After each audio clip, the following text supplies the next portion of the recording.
अस्सलाम वालेकुम दोस्तों। पेप्सी कोई इजरायली उत्पाद नहीं है, बल्कि एक अमेरिकन कंपनी पेप्सी को का ब्रांड है। हालांकि पेप्सी को का इजराइल में बिजनेस है और उसकी प्रमुख खरीद सोडा स्ट्रीम एक इजरायली कंपनी से जुड़ी हुई है। इस पर कई लोगों को लगता है कि पेप्सी का पैसा सीधे इजराइल को जाता है और इसलिए बहुत से फिलिस्तीन समर्थक इसके बहिष्कार की मांग करते हैं। पेप्सी और इसराइल का संबंध। पेप्सिको का एक अमेरिकी कंपनी है जो 200 प्लस देशों में अपने उत्पाद बेचती है। इसका इसराइल में प्रोडक्शन सेंटर और डिस्ट्रीब्यूशन नेटवर्क है। पेप्सिको ने 2018 में इजरायली कंपनी सोडा स्ट्रीम को खरीदा था, जिसका कई प्लॉट वेस्ट बैंक विवादित फिलिस्तीन भूमि में स्थित है। इससे इस कंपनी को इजराइल से व्यापारिक संबंध जुड़े हैं। कंपनी खुद को राजनीतिक रूप से न्यूट्रल बताती है, लेकिन बिजनेस के जरिए इजराइल के स्थानीय टैक्स, रोजगार और इकोनॉमी को सपोर्ट हो जाता है। क्या पेप्सी के बहिष्कार से इजराइल को नुकसान होगा? पेप्सी जैसे मल्टीनेशनल ब्रांड्स का बहिष्कार स्थानीय तौर पर बिक्री को प्रभावित करता है, जिससे पेप्सिको को नुकसान होता है, लेकिन इजरायली इकोनॉमी पर बहुत बड़ा असर नहीं पड़ता।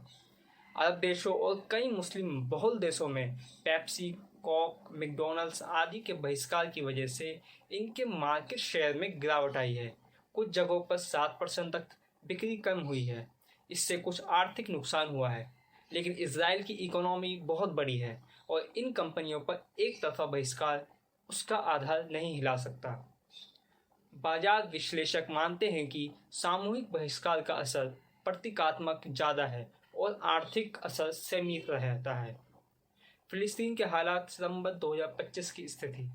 गाजा में लगातार सैन्य ऑपरेशन, भुखमरी, अस्पतालों का नष्ट होना और हज़ारों लोगों की मौत जैसी दिल दहलाने वाली हालत है। सितंबर 2025 तक केवल गाजा में भुखमरी से 361 लोगों की मौत हो चुकी है, जिसमें 130 बच्चे शामिल हैं। 7 अक्टूबर 2023 से 65,000 से अधिक फिलिस्तीनियों ने जान गंवाई है और 1,61,000 घायल हुए हैं। हर दिन दर्जनों नए मामले आते हैं। अस्पतालों में इलाज के लिए जगह नहीं और लोग बुनियादी चीज़ों के लिए भी तरस रहे हैं।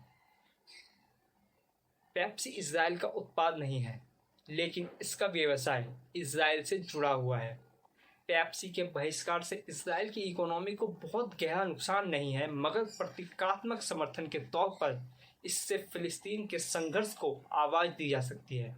अभी फिलिस्तीन के हालात बहुत ख़राब हैं, भूख, बीमारी और लगातार हमले। इसलिए बहिष्कार से ज़्यादा ज़रूरत इस मुद्दे को जागरूक और समर्थन की है। शुक्रिया।